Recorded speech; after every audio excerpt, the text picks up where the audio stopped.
Islamabad police देखती रह गई। 5 घंटे से जो है बिठाया था जनाब अली शिबली फराज साहब को।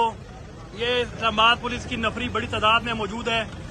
सीएम गिलगित बल्तिस्तान खालिद खुर्शीद खान लेके रवाना हो गए, कोई भी रोक नहीं सका।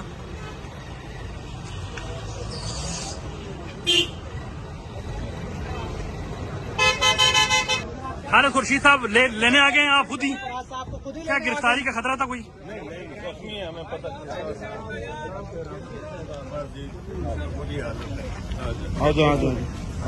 खालिद खुर्शीद साहब पहुंचे हैं जी लेने।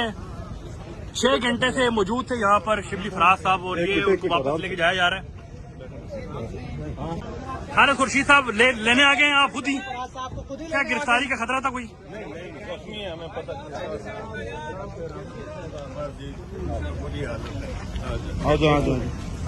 खालिद खुर्शीद साहब पहुंचे हैं जी लेने।